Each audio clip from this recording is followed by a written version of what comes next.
The second part of our lecture on the media. Again, the central theme here is building media literacy. Objectives for today. I want to examine changes in media consumption. I want to understand the difference between the old and the new media. We are going to analyze the media's influence on public opinion and how it has changed from the old media to the new media environment. In terms of particular media effects, we are going to focus on two effects: agenda setting and framing. These are certainly not the only ways in which media influences public opinion, but agenda setting and framing are the two really most researched media effect areas. Old media versus new media. The media environment 50 years ago was very, very different than it is today. People depended mostly on the evening newscast broadcast, ABC, CBS, NBC, the three networks, and got their information from those three networks. No matter which network voters turned in, they encountered approximately the same set of news reports, got some kind of balanced reporting, balanced attention to parties, candidates, or points of views.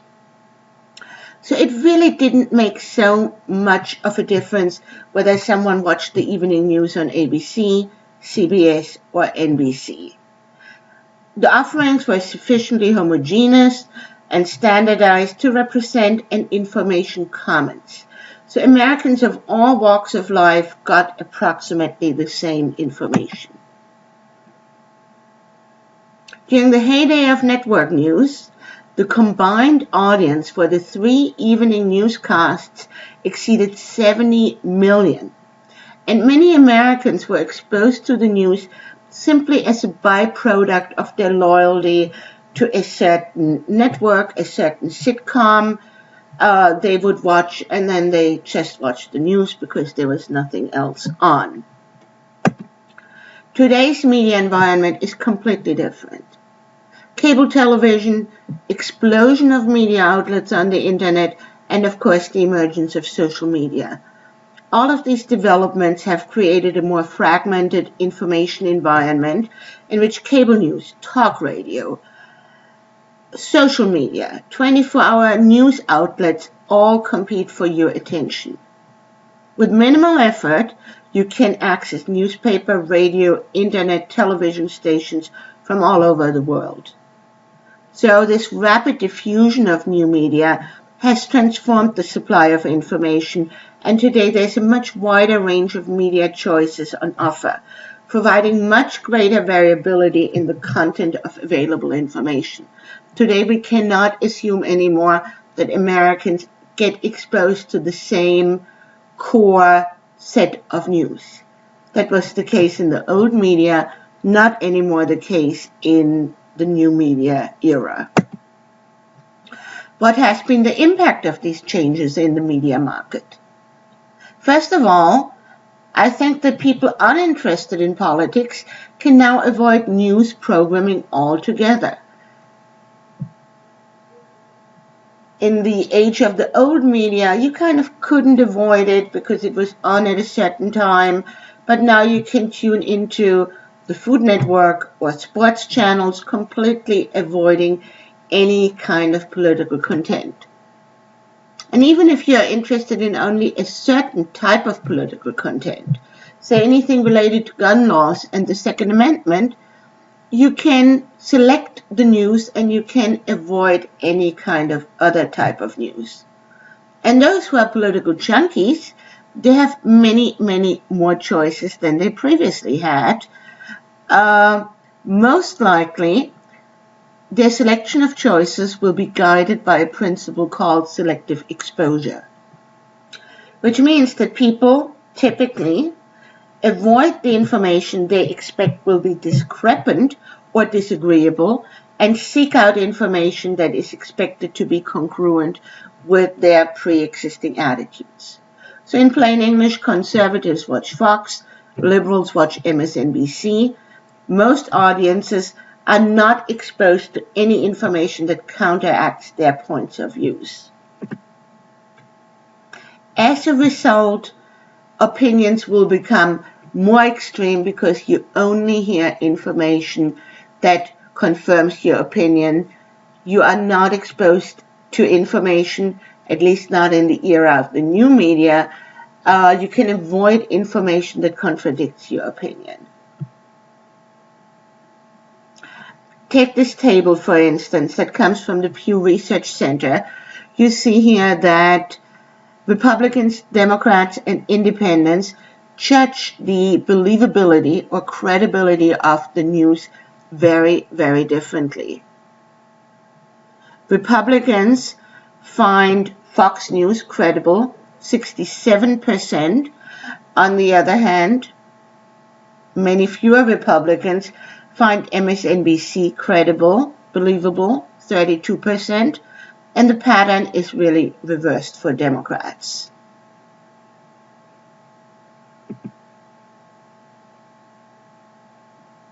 Next, let's talk about media effects and public opinion.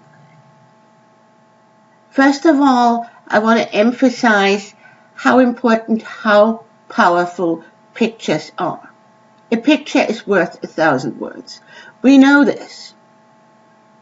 But consider how pictures can shape public opinion formation. Consider the power of visual images. What too often counts is how well a policy issue will play out, how the pictures will look. Not the substance of the issue, but the pictures generated by an issue. Think about powerful images. We associate victory in World War II over fascism and oppression. We will forever associate this image with the image of the 3 soldiers erecting the American flag at Iwo Jima. On the other hand, the painful memories of the Vietnam War are connected, probably forever connected, to the image of a young girl running naked and screaming in pain after a napalm attack on her village has burned through her skin and muscle down to her bone, and she's running away from the village naked. Think about our visual images of the Holocaust. Would we continue to remember the Holocaust or an event such as 9/11 without those powerful images of skeletal remains of Holocaust victims, or in the case of 9/11, the powerful image of the first and then the second tower collapsing? These symbolic images serve 2 important functions. They really define the issue debate and create issue awareness and emotions. So images are powerful. Successful politicians are very good in evoking these kind of images and engaging in activities that will create the right type of images. So our opinions and behaviors are not just responses to the world itself, but to our perception of that world.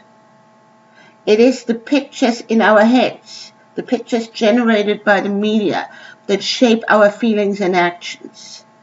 And often these pictures only imperfectly reflect the world that surrounds us. Take, for instance, public perception of race and poverty. African Americans account for about 29% of America's poor. However, if we analyze media coverage of the issue of poverty, we actually find, that's from a content analysis of media coverage, that 62% of the poor people depicted in stories about poverty are African Americans, over twice their true proportion of 29%. So again, 29% versus 62%. 29% is reality, 62% is the media versions of reality.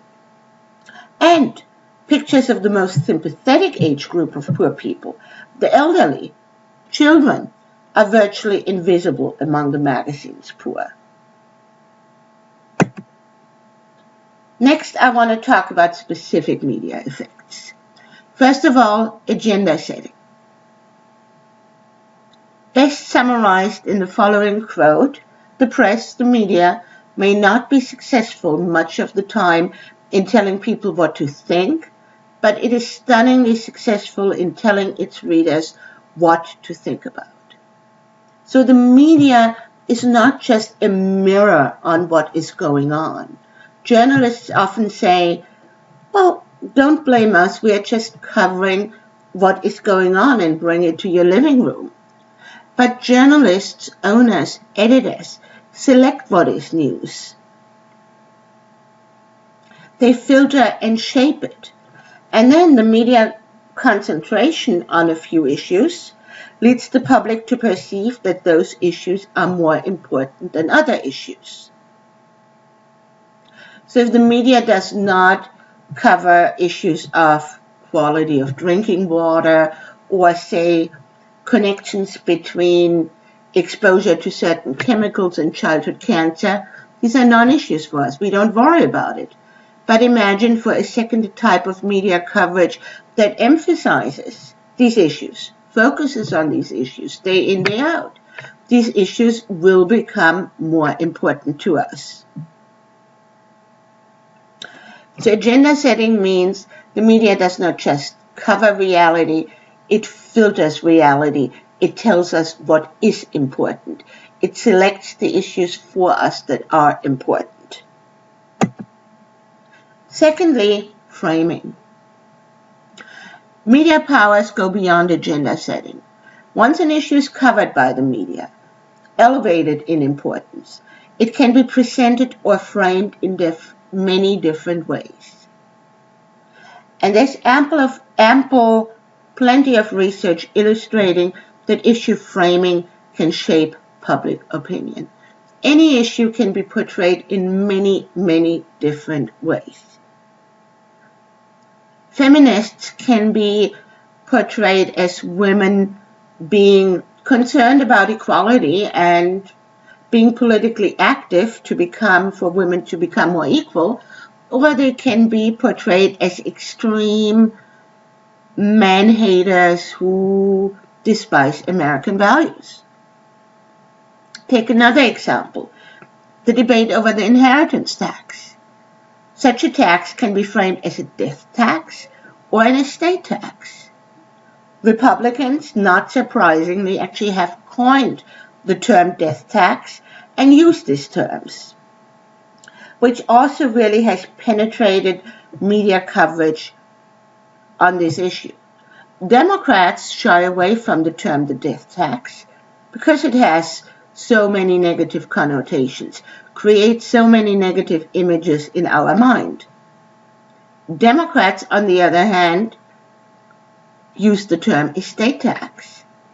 By using the term estate tax, they want to point out that not all inheritances, according to their opinion, should be taxed.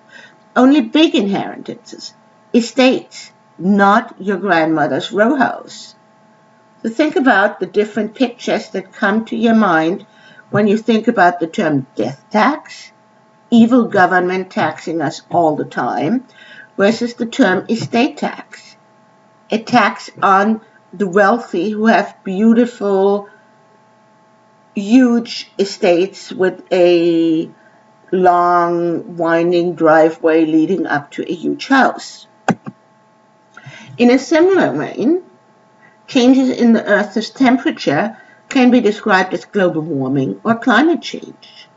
Ask yourself which term is preferred by people who do not believe that the overall warming of the Earth's temperature is happening and that it's caused by human activity.